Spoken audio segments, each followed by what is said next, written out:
What real-life story had the biggest plot twist you've ever seen? Story 1, I graduated law and got engaged to the girl I had been with through university. We both applied for the same graduate program and ended up working in the same office in Canberra. 3 months before our wedding, I found out she was cheating on me with our mutual boss, and I broke it off with her. Long story short, it got really ugly, and the two of us ended up in a very bitter court case over property. Canberra is a pretty small city, and the legal world is pretty bloody small there too.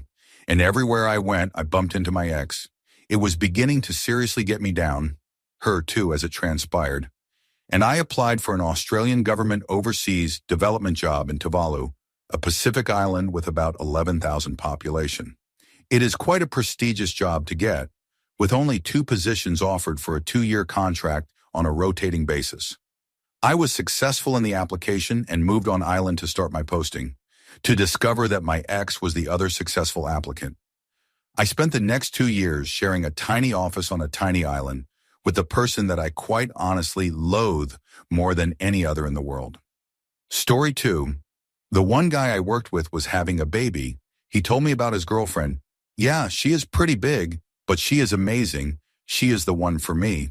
I did not know him very well, but as he talked about the pregnancy and so forth, and I gave him encouraging words and how his life was going to change so much we bonded a bit. His baby was going to be born right before Christmas. He missed our work Christmas party because his baby was being born. We expect him to be gone for paternity leave, but he shows up a few days later. I feared the worst, that the baby had died. It turned out his girlfriend was lying about being pregnant to spend more time with him. I did not think much of it at the time, but the fact that he brought up she was fat for no reason must have meant she was so heavy you could not tell whether she was pregnant or not. She showed him someone else's ultrasounds. They talked about what they would name their baby, how they would handle taking care of it, all that distress. I do not know what she thought was going to happen when 9 months passed and no baby. I guess it is good she came clean though. A more diabolical person would have faked a miscarriage or something, but that was seriously messed up.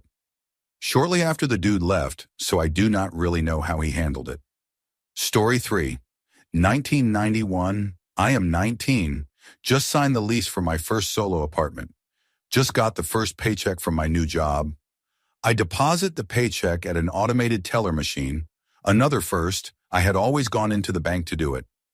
2 weeks later, I get my bank statement in the mail and see with horror I have only $1.87 in my account.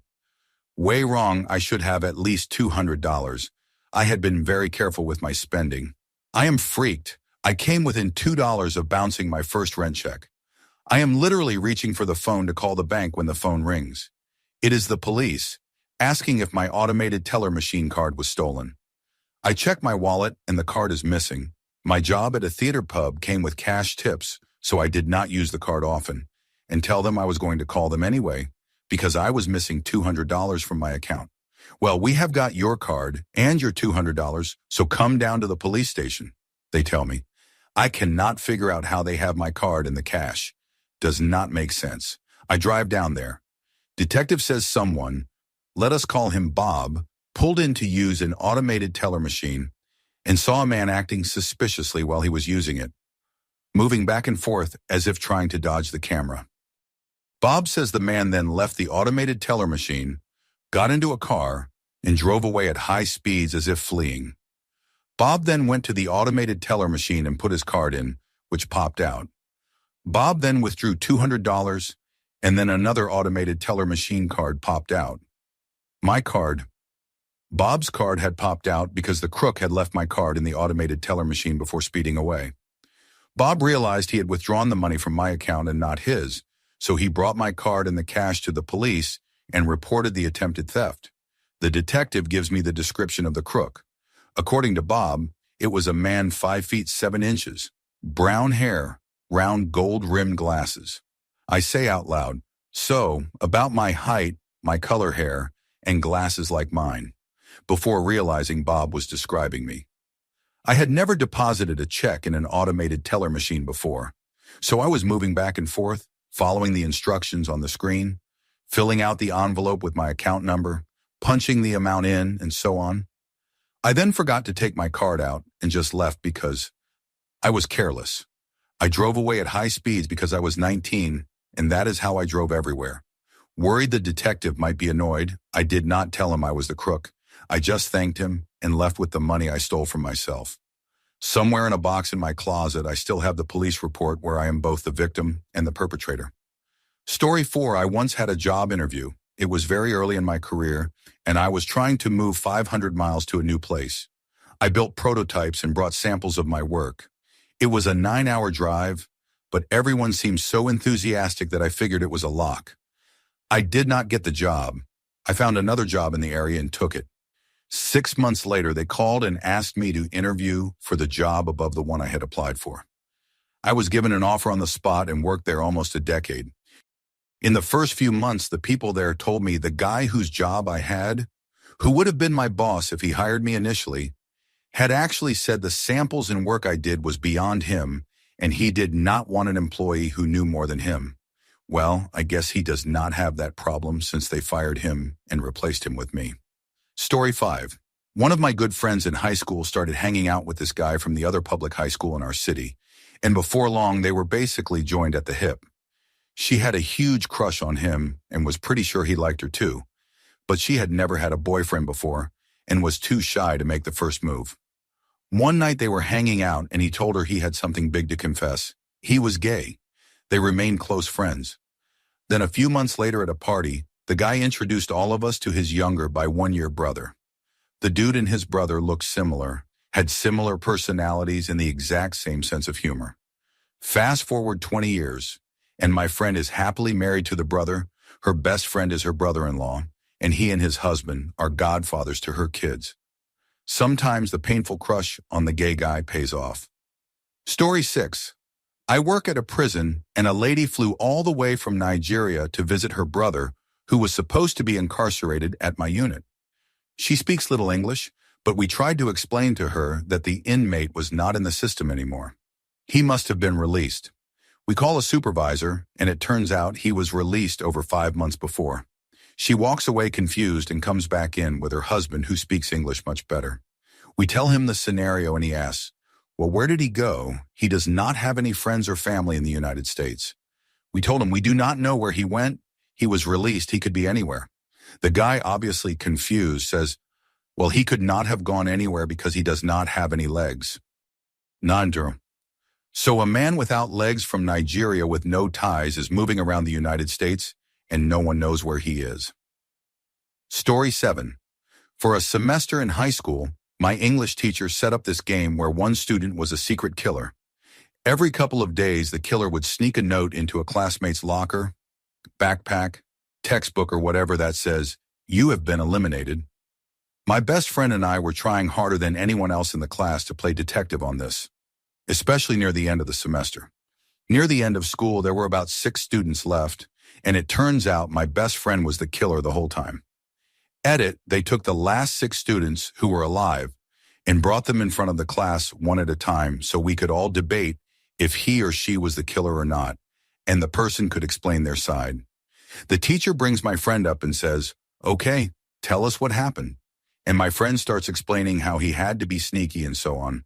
So there was a good 20 seconds where I just did not understand what he was talking about. There was not any great reveal or drum roll. He just brought him in front of the class and started explaining how he eliminated everyone. I lost my composure pretty good. The other twist that I forgot to mention is that at week 2 or 3, he went to a student that he did not really talk to much and told him that he was the killer and that he needed him to eliminate John Deere 89. So he hands him a few of the notes, and from then on, he had a guy on the inside helping him eliminate people. That is why he could eliminate so many people without being caught, because if someone got eliminated, I was with my friend so I could vouch for him. The teacher said there was nothing in the rule book that said you could get another person to help you eliminate people. It was a huge gamble because the other kid could have just said, I caught the killer, and the game would be over. I forgot to mention that if you guess who the killer is, nothing happens. You have to catch them in the act. So when there are only a few people left, everyone is yelling, you are the killer, and pointing fingers back and forth. Story 8. When I was a teen, some 25 years ago, I played trumpet in the school band. We did a Halloween parade, but I had nothing to dress in costume for. I decided on a large black sheet with a hole in the top for my huge ponytail to stick out from the top in all its glory of crazy frizzy poof of curls, and a hole for my face and arms to stick out. I got a lot of, "What are you supposed to be?" "I do not know," was it, I suppose. Anyway, after the parade, my mother wanted to see my locker before leaving just to surprise check for anything not allowed. We passed by the auditorium and noticed a talent show just beginning. Mom pressured me to enter playing my trumpet, in this weird wazit costume no less. By the time I was to go on, I still had no clue what to play. I felt silly in my Halloween costume getup when nobody else was in costume, unless they were dancing or a magician act. I walked down the aisle toward the stage with trumpet in hand, contemplating what to do in my nervousness. Heard whispers among the crowd as I climbed the little 3 steps of stairs up on the stage. I trip and fall up the remaining 2 stairs. I am so clumsy, so I stand up and play it off like I meant to do that, began acting silly and tooting my horn like a duck. Did a silly dance to an improv version of the most basic song to play, Hot Cross Buns or Three Blind Mice. Ripples of kids are giggling in the audience. I see my mother's face contorted in displeasure that I am not being serious enough to win this. Too bad, Mom. This is my time to shine in all my goofy, glorious weirdness. I wiggle my top knot poof and play a few jazzy bits of songs some older folks should know. Then to finish off, I act like I am swimming a bit and begin playing Under the Sea from The Little Mermaid I had learned the year before. End it with pretending to drown as I left back down the stairs without falling. Mom took me out in the hall to have her fit for about 10 minutes while the last contestants finished the show. She then goes off to look through my locker while I put away my trumpet and prepare to leave. I wait for her by the auditorium exit. They begin announcing the winners. I won first place. Story 9. During the last year of my grandfather's life, he had dementia and was having trouble keeping track of reality. Before he was placed into hospice, he kept complaining about a man that was in his house. He would say that he would come around at night and that he was taking his things and using his stuff. Grandma, of course, kept reassuring him that she was the only one there. His doctor increased his medications because he was losing touch with reality so badly. Fast forward to my grandfather's funeral, and a man showed up that was not known by more than a few people in the family.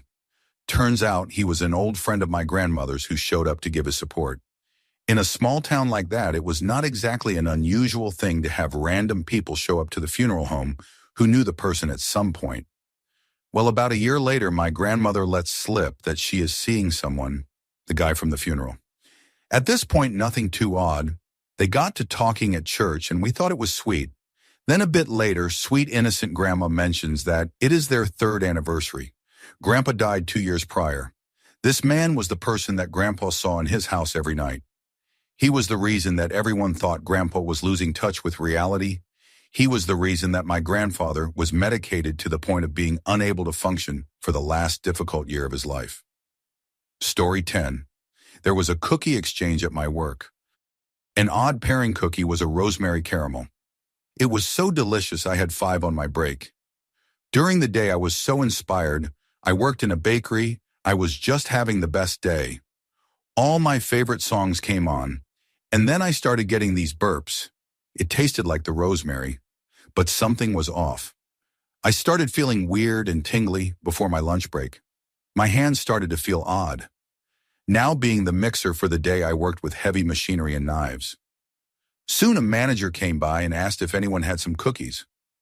Short while later, I find myself in a room with a handful of other people, all with odd issues. Some were confused, others their stomachs felt off. Emergency medical technicians, poison control, local police, firefighters were all cramming into the room to examine us all.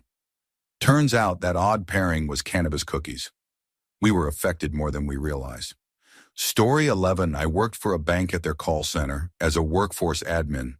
We had a supervisor with a higher than normal personnel rotation. People would be doing okay, then suddenly their numbers would drop and quit. In one of those, the guy quitting made a big scene, called him out, insulted him, pushed him around, and ended up being restrained by other coworkers. At the human resources meeting, supervisors going off on this guy, bringing up every single thing the guy did wrong. He was boasting a bit too about how he had to fix all of this dude's mistakes. The entire time the guy sat silent, said nothing, just stared at whomever asked him something. When the human resources rep asked if he had anything to add, he pulled out a tape recorder and just played recording after recording. Of what you ask, of the supervisor literally threatening the guy, harassing him, belittling him, and overall being unpleasant. Apparently, this guy would target overperforming agents and make their working environment difficult to protect his position. I am told the supervisor simply stared at his feet and nodded when told he was fired. The agent, as I understand it, was also let go, but very well compensated. Story 12. Was on a flight from Paris to Boston. I had the aisle seat across from a little hall of bathrooms in the middle of the plane. At one point, a man from a few rows up goes into a bathroom and after a couple of minutes comes out and is just standing in the aisle, so it gets my attention. He keeps going in and coming back out, looking up towards where he is sitting. I see a woman who is sitting next to his empty seat shake her head at him, but he does not give up. Finally, after like 5 times of coming in and out, he finally gets the woman to come back there. The lights are out and most of the plane is sleeping, and once she comes back to him, they start making out in the bathroom hallway before he goes into one and pulls her in with him. They are in there for quite a while, and then he comes out and goes back to his seat, and a few minutes later she comes out and does the same. They are really flirty in their seats, and about an hour later, repeat it. The man goes in, and then she joins him. They end up doing this 3 times throughout the flight. My husband, who is sitting next to me, has caught on to what they are doing as well, and we made a joke about how they must be newlyweds on their honeymoon. We get off the plane, and the woman is standing at the gate waiting, and the man is nowhere in sight. As the people from the back of the plane get off, a completely different man goes up to her and gives her a kiss on the lips and asks her if she was able to get any sleep on the flight and calls her dear. Then they walk off towards the luggage area with their arms around each other. So apparently what we thought was an adventurous, newlywed couple was actually a woman spending time with her seatmate while her husband was sitting in the back of the plane. Story 13. When I started school, I figured out that being raised by your grandparents was not normal. And then when I was a little older, I found out that the reason why was because my biological parents gave me to them. I was told that my biological mother was sick and assumed that I was maybe a few months old at the youngest. No one talked much about my biological father or his family, and I only met his father and stepmom once when I was a toddler. I rarely saw my biological parents while they were together, and only started seeing my biological mother regularly when they divorced, and she moved back to the family home, and we became roommates. Years later, I found out that my biological father remarried and started a new ginger family right away. And then, around 10 or so, I was helping my mom, also known as grandmother, with something, and it involved going through her lockbox of important papers. I found a paper pertaining to the custody case, and it was dated 2 months after I was born. I asked questions, and it turned out that my biological parents gave up after a week, and my biological father wanted to throw me in a dumpster. Lucky for me, my biological mother called her mom, and I was not thrown in the trash. My dad had been at work while all this went down, so that day he came home and found out there was an extra person there for the indefinite future. After my biological father changed his plan to putting me in foster care, my grandparents filed for custody because the thought of not knowing where I was literally nightmare-inducing. Bio Dad popped up a couple times when I was older, and the last time we were in contact, which was through email, he tried to claim that I had been kidnapped, which is not accurate for so many reasons. We do not talk anymore, because he is the human equivalent of stepping on a Lego, and I already have a dad who is like if Shepherd Book and Ron Swanson fused into one being. Story 14. Was working a new position in a new store for a company I had worked many years for. I try to develop very good relations with all my coworkers to help the day go by. I joke, I tease, and we sometimes would hang out after work. One of my coworkers, we will call him James, would frequently tease me back. One day he wagged his finger, said, girlfriend, in what I believed to be a teasing manner.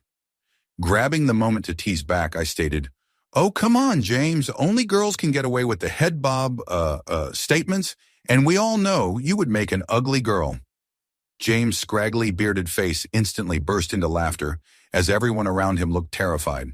He laughed and told me I did not understand it, but I happened to say something really funny.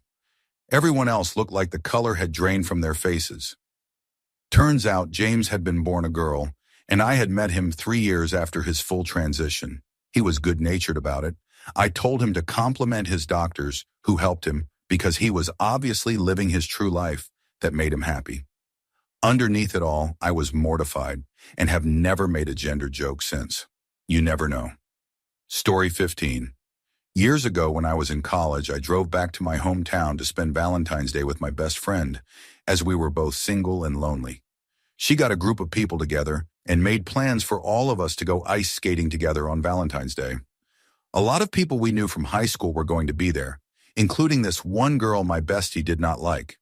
When I asked her why she had invited this girl, she started gushing about how much this girl had grown and matured and how impressed she was by her. Well, great, I thought. I love me a good success story, and I was really excited to see her. Well, ice skating never happened. That girl had gotten into an argument with her mother and her ex, during which she had threatened to harm herself. Her mom and ex made the mutual decision to call 911 and have her admitted to the hospital, so my best friend and I went to visit her in the hospital. Now, apparently when you are a female and you are admitted to the hospital for mental health concerns, they do a bunch of tests on you, including a pregnancy test, and they for sure pregnancy tested her.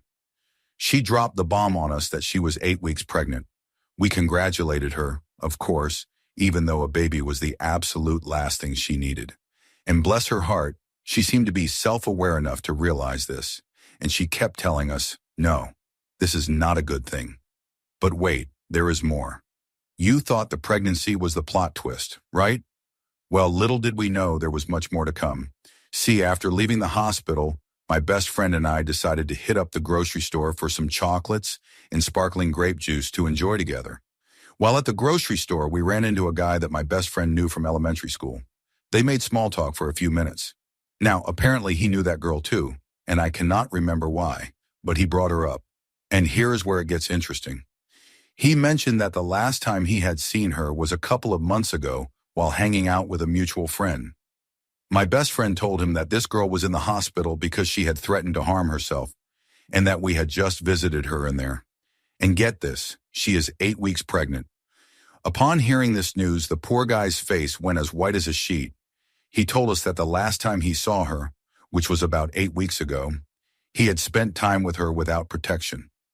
A few weeks later, she had called him to tell him that she was pregnant and the baby was his. She did not have enough money to pay for a procedure, so he had borrowed $500 from various friends and family members so she could have one. So what he and we wanted to know was this: if she was still pregnant, then where did the money go? It has been almost a decade, and we still do not know the answer. Story 16. Finding out my girlfriend was cheating on me. She and I were going to go to the same college, but she started a semester before I did. Went up to visit her one weekend and had a great time on the campus and met a lot of cool people. Then I get a Facebook message from a guy I met there that was, "Hey, listen, I am sorry to be the one to tell you this, but think you are a really great guy, so I think you deserve to know the truth. She has been cheating on you." I decided to call her and ask her about it, and she admitted it. It was very painful because it was the first long-term relationship I had, and it was especially hard knowing I would have to see her on campus in a few months when I started. Funny thing is that pretty much all her friends that I hung out with when I was there visiting sided with me and ended up becoming some of my closest friends throughout my college years. Story 17, I went to college in Milwaukee, but I took some initial credits at a 2-year campus in Waukesha, a suburb just outside the city, to save money. The University of Wisconsin has a series of 2-year campuses across the state.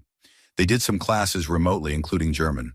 The professor was on my campus, however, so he did one in-person session and then another section for the remote students at the other campuses all over the state. Anyway, we took a field trip one day to a really good old, world-authentic German restaurant to try some different foods. It was great. He invited all the remote students to come down, but did not expect anyone to make the trip. The day we went, the prof told us one person was coming down from Wausau, almost 3 hours to the north, and also my hometown. Some of my classmates knew I was from up there and have this perception of it being this small up north town. It kind of is, but the whole metro area is probably around 100,000. Small but not true small town living. I explained to them that Wausau is not that small, and I do not know everyone there. It is not like that. Sure enough, this guy shows up, we look at each other for a moment, and he asks, "Hey, are you married to insert my wife's name here?" God damn it. Note, yes, I was married in college. I was still in my 20s. I was a non-traditional student. We got married when my wife finished college, and then she supported us while I went back to finish my degree. She is a saint. Story 18. Several years ago, I went down to the New River Gorge with my wife, then fiancé, and a group of friends to camp and rock climb over Memorial Day weekend. Over the course of the trip, 5 of us decided that on the last day, instead of doing another climbing location, we were going to whitewater rafting. We booked with a guide company and showed up in the morning ready to go. We hopped on the bus to the launch site, and when we got there, we were told that we were going to have an addition to our group of 5.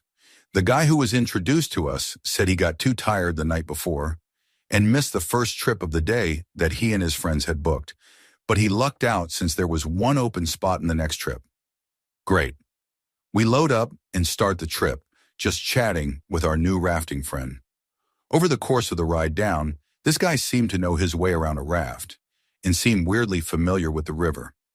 At one point, our guide was pointing out a class 2 or 3 rapids section that he said was safe to swim through. This guy immediately jumps out of the raft, climbs up a rock in the middle of the river, and does a perfect 360 flip into the rapids. Near the end of the trip, our guide hits us with the plot twist. We are his first ever group. This was his test, and our suspiciously knowledgeable addition was his supervisor. We were all blown away. We spend the rest of the trip just piecing together the missed clues in the best twist of our lives. Needless to say, the trainee guide passed his test and got a great first review, and a nice tip, and we all got a great story. Story 19.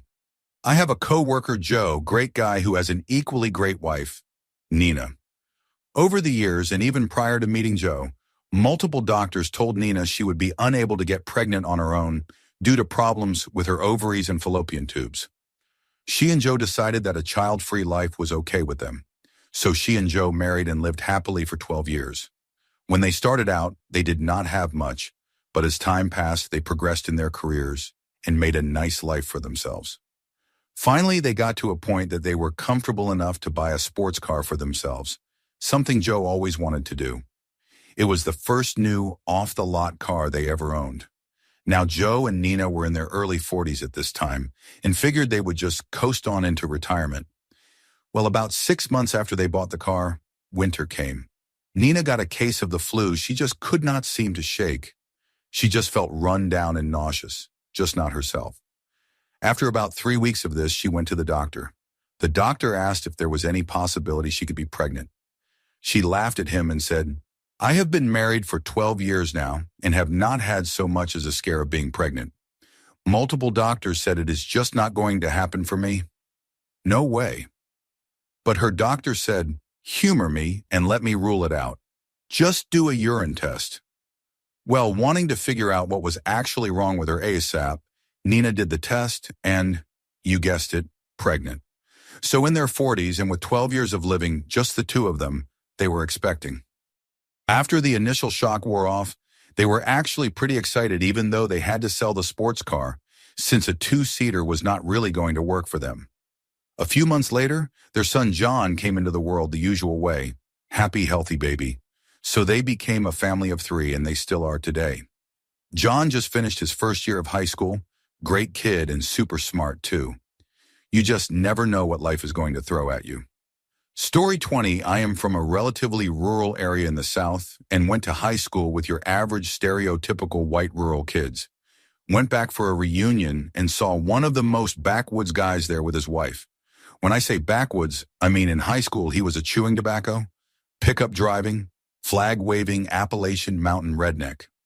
His wife was very tall and looked familiar, but I could not place her from anywhere, so just chalked it up to her having one of those faces and did not think any more about it. Until later that night when that same guy was loudly confronting another reunion attendee in the parking lot saying, "She is a she, trans women are women, and I love my wife. And if you call her by her high school name one more time, she can visit my ass in prison because I will not tolerate that." Turns out the one kid in high school who was openly different in the rural South in the mid-90s was actually a trans woman who had not come to that conclusion yet, transitioned and fell in mutual love with a man I would have assumed was extremely intolerant. Life is surprising. Story 21. In high school, I often stayed late to work on audio and video projects. In December 1998, I was shooting a segment for the school television channel's annual holiday special. Specifically, my friend was interviewing students, faculty, and staff, those who happened to be around and willing to appear on camera, about their holiday memories. A particular take was spoiled when a group of students walked past and one of them shouted, "Hey, insert interview subject's nickname. Your clothing is hanging out." Enraged beyond reason, I spun the camera on its tripod, pointed it at the group of students laughing as they headed out the nearest door, and informed the offender that I had him on tape. This later became the furthest thing from my mind when I learned that my mother had been critically injured in a head-on collision. The other car, which had veered into her lane, contained 3 girls from my school, the driver and 2 passengers. Tragically, one of the passengers died instantly. I did not know any of these girls personally, but I learned the following day that the one who was killed was the 15-year-old sister of the friend who was interviewing people for my holiday segment. That is not the twist. A couple of weeks later, when I finally began reviewing and editing the footage, a classmate in the room with me made a startling discovery. Among the laughing students was my friend's sister. She was on her way to the car in which she was killed about 20 minutes later. I had unwittingly recorded the last image of her alive and the last time she ever saw her brother. Story 22. I dated a girl who lived in a city I had recently moved away from. On my birthday, I drove out so that we could be together and go out to dinner. The entire time we were at dinner, she was distant and constantly checking her phone and sending texts. There was virtually no conversation, and her constant texting was uncharacteristic and started to give me the vibe that she was either cheating on me or just not that into the relationship anymore. When we finish eating, she asked if it is okay if we stop by a mutual friend's house to pick up some cannabis. I reluctantly agreed, thinking it was a pretty selfish request considering it was my birthday and I do not use cannabis. As we are walking up the steps to our friend's apartment, I am running through different ways for me to break off the relationship up until the door opens, and I realize she had planned a big surprise party with a ton of my old friends, many of which she did not even know. All of the texts and lack of attention that I had attributed to a lack of interest in me turned out to be the exact opposite. She is a beautiful person. Story 23. I was putting myself through college as a single mom. Met another lady my age going for the same degree. We became friends, or so I thought. One day she just starts criticizing me and gets a bunch of supporters to criticize me too. She accuses me of cheating and tries to get me kicked out of college. She tries to get me fired from substitute teaching by saying I was cheating. She tries to tell people I spend time with other people's husbands. Now we are both like 30 years old. This is some high school behavior she is pulling. I am trying to move on and meet this other lady going for the same degree. She tells me the same thing happened to her with the same woman. We graduate with our associates, and then the 2 of us go on to get our bachelors. She calls me up one day to say she ran into this woman at a restaurant where she, the friend, waitresses. This woman is there with her supporters, and they all start talking about what a loser I am. Friend tells them that I am graduating summa cum laude with my bachelor's and working at General Motors. This woman starts yelling so loudly that the manager asks her to leave. Turns out she flunked out of getting her associates and then got fired from her nail salon for being unkind. She had not worked since, and her husband was about to leave her because of all the money she dumped into her education. Still pretty satisfied about the karma there. Story 24. When I finished university, I started a job about an hour away from my parents' house. The hours were difficult, and the job ended up being the total opposite of what I interviewed for. I roughed it out for almost a year, slowly getting more depressed by the whole situation, until one night I laid in bed till 4 a.m. and had the revelation that I was going to quit. The next morning I go in, and my regional manager tells me that she has a job offer for me for the following year. She wants me to move 3 hours away for exactly the same as what I am making now. No moving bonus, no benefits, nothing. I call my parents on my break and have a meltdown, and they are so worried they drive up after my shift to make sure I'm okay. They end up taking me to dinner at a local casino, and they tell me to swipe my points card to see if I have a coupon for food. I end up losing $100 and we leave for the night. I do not show up for work the next day and hop on a plane to visit my girlfriend who is away at school. As I am walking off the plane, I turn it off airplane mode and have a voicemail. The casino has called my phone and left a message that says, "Hey, give us a call back. Congrats." When I call them, I get asked if I'm sitting down because I won a draw for $10,000. Did not even know I entered the draw, but it did it automatically when I swiped my points card. Flew back Sunday night and went and picked up the money. Got to walk in to work on the Monday and slide a picture of myself holding a giant check across my boss's desk. Left shortly after for a better job with a better company. Story 25. I was seeing this beautiful Italian woman in college, Francesca. I could not believe she liked me, honestly. She had everything. Looks, wealthy family, extremely smart, talented, and I felt I did not deserve her, but she insisted I was great and we fell in love.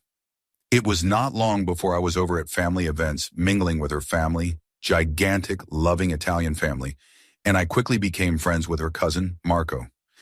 Marco was a businessman with a keen eye for talent, or so he put it, and he offered me a job running one of his furniture stores as he was involved in other investments. As it turns out, I was a good furniture salesman. Marco and I were best friends, and I was set to marry Francesca. Life was amazing, and that is when things changed. I started coming home to an empty house. Francesca would be gone for days on end, and then sporadically show up, give me a kiss on the cheek, and disappear again. Marco never seemed to want to hang out anymore, and I was getting extremely suspicious that something weird was going on. One day I was walking through town and decided to stop into a new bakery on a whim, and I saw Francesca there, behind the cash register. I was taken aback because, as long as I knew her, she never mentioned anything about working at a bakery. I approached the register, and her face turned pale with a look of utter embarrassment. Can we talk later?" she said in a hushed but stern tone. I told her sure, but I still wanted a croissant, so she grabbed me a fresh croissant and shooed me out of the door. That night I waited patiently for Fran to call me, and finally my phone rang, and she told me to meet her and Marco outside. So I got up and ran outside to see them both standing in a defensive position, almost ashamed to see me. I demanded to know what was going on, and it was then that Marco explained to me that the reason their family was so wealthy was from illegal dealings and laundering money through various businesses, also known as the furniture store, the bakery, a laundromat, you name it, all owned by members of the family and all fronts for hidden income. I had stumbled upon Francesca at one of the family's businesses. Well, apparently the situation was ending, and they knew they would be going away soon, so they wanted to distance themselves from me, so I did not get wrapped up. Marco touched my shoulder and told me he needed one last thing, that croissant that I took from the bakery. "You never paid for it," he said. I was baffled that he would care about something so small at a time like this, but I asked him what I owed. It was at that point I noticed Marco was not an Italian man at all, but a great big creature from the Paleolithic era with giant eyes and a long neck. That is going to be about tree fitty. Story 26. I met a guy on a cruise ship when I was 13. Long story short, we spent a few days talking and hanging out, and I basically fell head over heels. On the last night, we never got a chance to say goodbye or exchange numbers, and I only knew his first name. It should have been nothing more than a forgotten childhood fling, but for some reason I could never quite forget about him. I guess you could say he was my first love, in a naive sort of way. I went on to have a few long-term relationships, but I always found myself missing this guy I had met so many years ago, and I left those future relationships feeling a kind of emptiness I cannot explain. By a weird string of unlikely events that would take paragraphs to explain, I reconnected with this mystery cruise guy from my childhood 7 years later, at 20 years old. It took a few weeks for him to confirm with his family whether his cruise had been the exact same week as mine, but we confirmed they were the same length of time. Both traveled to the same places and happened around approximately the same time frame. Most significantly, though, the guy I reconnected with randomly told me a very specific story about something that happened at a band concert in 6th grade, and as he told it, I realized it was the exact same story the guy on the cruise had told me. He even told it the same way. We were still waiting for confirmation, but honestly, at this point, I was convinced this was the guy I met years ago. All the details kept lining up perfectly, and things just felt right somehow. We got really close over those next few weeks, talking for hours and hours on end and just really hitting it off. Then he hears back from his sister, and he finds out his cruise was a completely different year than mine, and there is no logical way we could have met before. We are still dating a year and a half later, though. Guess he was the one I was searching for after all. Story 27. There is this guy I used to work with years ago. Let us call him Aaron. Aaron would always whine and complain about everything. It was really annoying. Granted, the company I work for was terrible, but seriously, it is not the worst. And if you do not like it, just pack up and leave. Well, after a year, that is exactly what he did. He phoned in sick for a couple of days and then called again and said he is quitting. Never even handed in his 2-week notice. Apparently, he got a job from another smaller but similar company that was just starting out and was offered a slightly better salary. And so I heard, easier workload. Fast forward 2 years, and our entire company was called in for a meeting by the administrator. He announced that we have acquired this smaller company and will be taking over it in the next couple of months. Turns out it was the same company that Aaron left us for. The previous owner bit off more than he could chew and decided to bail out. Aaron was offered the same compensation as the others who worked the same job as his, but I guess he was too proud for that and just quit again. Story 28. This will probably be super cliche, but my grandma had some rough days in a hospital bed. We were fearing for the worst, and all the family were taking turns to keep her company. This was way before cell phones existed, so communication was not as easy as today. So my dad got a call one of those days, and it was my aunt that was with her. Of course, I do not know exactly what she said, but my dad understood that she was gone.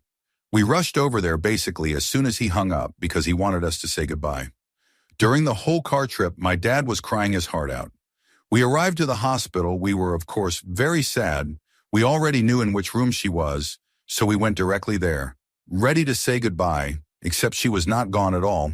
She was sitting in her bed, eating soup with a nurse, like any other day. I was like 7 years old at the time, and I really freaked out, but was extremely happy about the whole situation. We talked with her for some minutes, and my dad could not stop crying and hugging her. My aunt was not in the room, but she arrived a little later, and my mom was incredibly mad at her for the false alarm. My aunt insisted several times that she'd never said that our grandma was gone. However, in the next half hour or so, the rest of our family arrived to the hospital too, because everybody received a similar call from my aunt, and everybody had the same idea that grandma was gone. I do not remember the exact details, but as far as I recall, the thing was that my grandma had some sort of minor stroke and her heart stopped for a few seconds. But somehow, my aunt exaggerated the situation on the phone calls. We ended up basically having a party in her room that day because all of us were together, which was a very rare scenario in my extended family. And I felt that the sadness we felt before arriving to the hospital made us appreciate more the happiness. And I think that somehow that impromptu family party helped my grandma recover, and she managed to live for a few more years after that. Story 29. My buddy started dating this girl. She was from the opposite side of the country, says her dad is some very wealthy guy in Singapore or the Philippines. She says she has a large trust.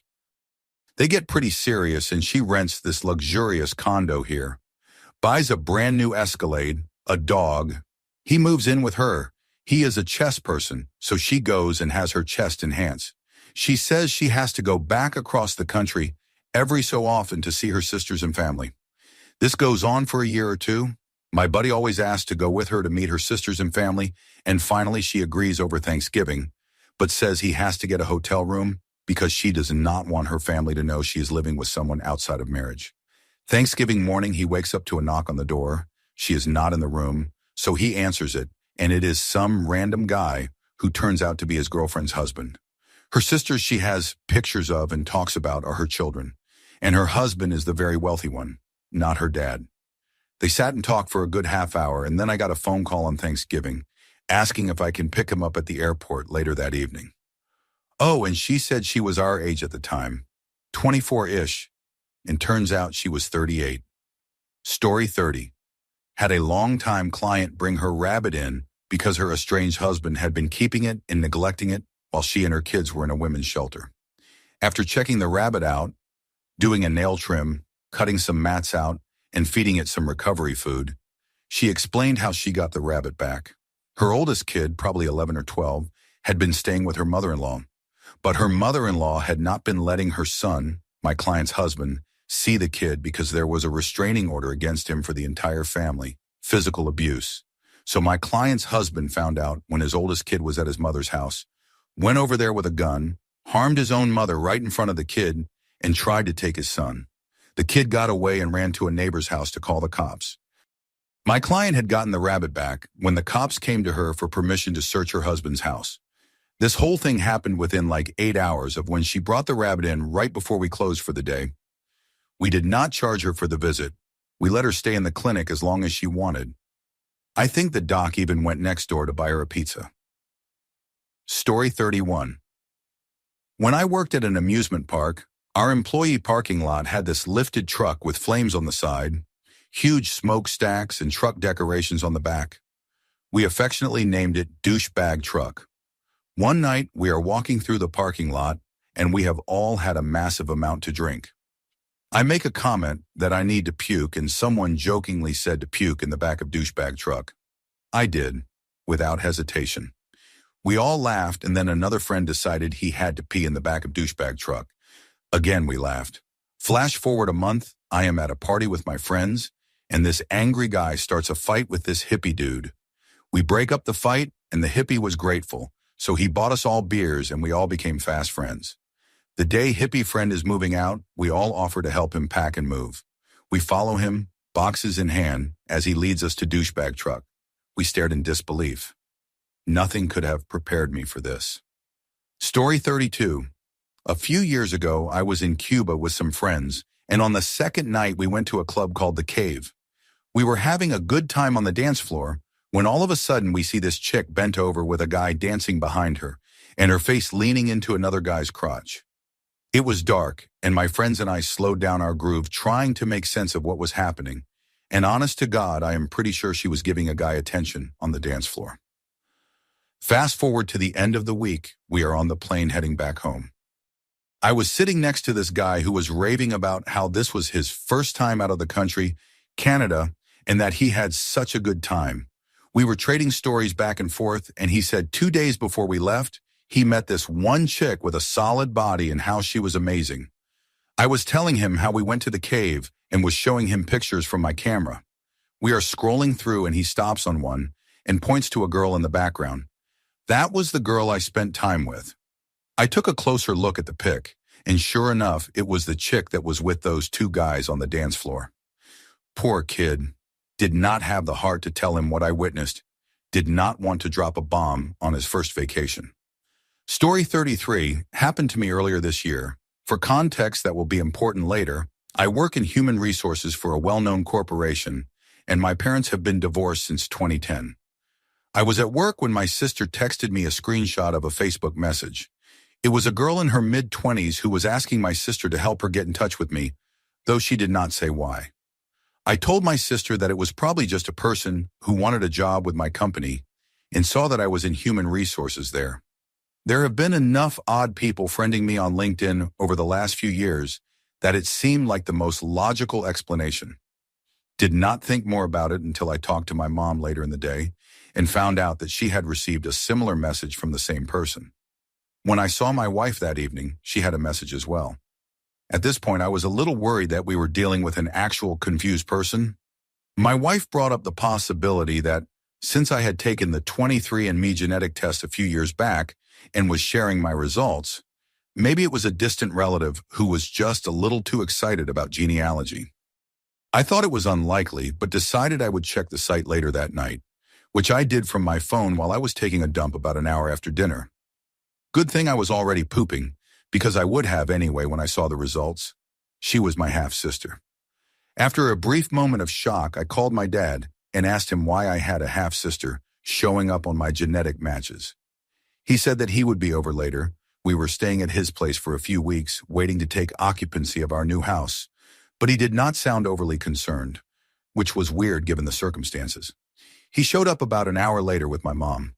They proceeded to explain to me that they had trouble conceiving and that my biological father was actually an anonymous sperm donor.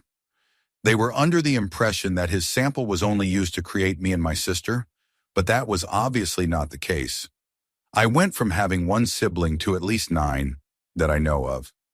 I have been in contact with some of them, and it has been pretty cool getting to know them. Also, it totally explained why I have weak calves. Story 34, bit late to the party, but I have a good one. My best friend was dating this girl that he met on Tinder for approximately 18 months. She had a kid from a previous abusive relationship and also has post-traumatic stress from the previous relationship. She also had cancer and spent a fair bit of time in the hospital. However, she would never let my friend see her while she was in hospital. One day he gets a message from her Facebook account, but it is from someone claiming to be her boyfriend. She had been dating both of them for 18 months. She faked having cancer, and whenever she was in hospital, she was actually with the other guy. The post-traumatic stress was also fake. She told both of them she had post-traumatic stress, but had different symptoms depending on who she was with.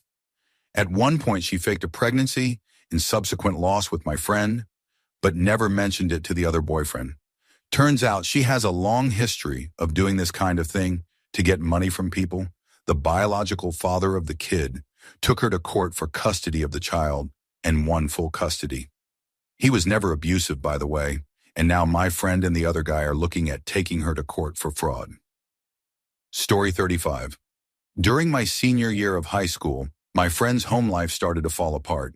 His dad was a massive alcoholic who had lost most of their money day trading. His mom started to use the kids as weapons against their dad, leading to a Cold War type situation in the house. None of the kids wanted to take sides, but eventually each one was pulled into one scheme or another. They would hide things, sneak things to secret storage units, go to events with one parent over the other, and so on. The most ridiculous situation came when their mother asked my friend's little brother to steal the key to the mailbox and secretly get it copied at the hardware store. She claimed that the father was taking her mail in order to make her miss important correspondences and look like an unfit mother for court proceedings. This was obviously exaggerated talk, but the brother had the key made regardless. A few months later, the mom asked my friend's brother to copy the key again. Apparently, the lock had been changed. She claimed that the father had bugged the house, was monitoring everyone's texts, and was basically employing their little sister as a spy to have a full grasp on everything happening in the house. That is how he knew the key was copied. More exaggerated talk. Well, all this kept happening for a long time. We left for college and eventually came back the next summer. Due to other family drama, it wound up that for about 2 weeks, my friend and his brother were living at home by themselves. Obviously, they turned the house into a den of underage drinking and weed smoking. Soon, someone had the idea to go looking for some of the bongs and weed paraphernalia that had been taken by the parents over the years. So we went into the father's room. We found the bongs, but we also found so much more. He had an entire dresser full of unopened mail. He had stacks of printed out text conversations from every member of the family. He had surveillance equipment. He also had a bunch of weed and a double-sided adult toy, but that part is not important. Turns out the mom was not crazy. Story 36. In school, we once went to see a court case. Everyone told me that it was not going to be like in the movies. But let me tell you, it was pretty exciting. We already knew beforehand that the accused had pledged guilty, and we therefore assumed that it was going to be a quick case, but so much was unraveled. So the case was about a guy that had robbed another guy in the middle of the night. During the trial, the judge asked the accused why he had robbed that person at the exact spot he did. It happened at 4 a.m. after all, and the accused was like, no reason. Turned out it happened in front of a brothel from where the person, accuser, had just come out, and the robber was sort of nice enough to try to save that guy's dignity and tried not to mention it. Also, I imagine that this whole situation was so much more awkward for the accuser because a whole class of 17-year-old girls was there watching him. Then the accuser was super annoyed and talked about how the robber had tried to apologize to him and how he was not going to accept that apology. And the judge was all like, yeah, that does not really matter in a legal setting. Then they talked about the robber's immigrant background and how he had already been married, and that did not work out, although he was only about 21, and some more family drama. It truly felt like a crazy soap opera. Then in the break, the robber even began talking to one of us girls, and our teacher was super into it and hoped to get some intel into the case. I would not say it was one big plot twist, but truly a roller coaster of events and in general, a very weird afternoon. Story 37. So my girlfriend and I currently live in Taiwan and have been for nearly 2 years now. We will be leaving soon to go back to South Africa to pursue other interests. Anyway, we are both fans of tattoos, and so we decided a while back to get each other's Chinese names, which are given to us when we arrived, tattooed on our asses before we leave. So we go looking for the closest tattoo shop, as it is not a big job, so we did not feel the need to research as thoroughly as we did before our other ones. Luckily, there is a shop literally 2 minutes walk from our place. So we go in to suss the place out and look at the guy's work. The tattoo artist does not speak any English, and our Mandarin is not great either. So he calls his brother to come translate.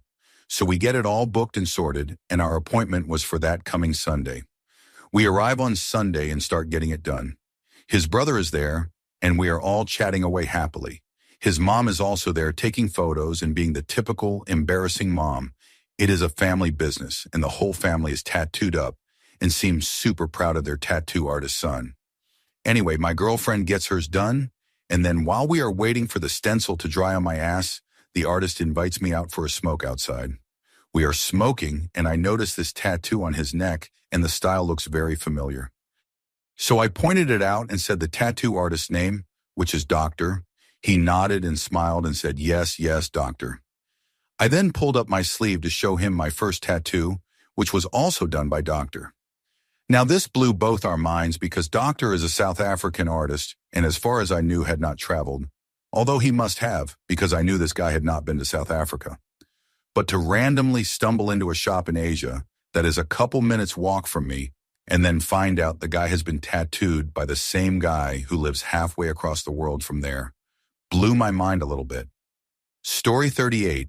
I was about 14, do not remember my exact age, although I could reverse engineer it.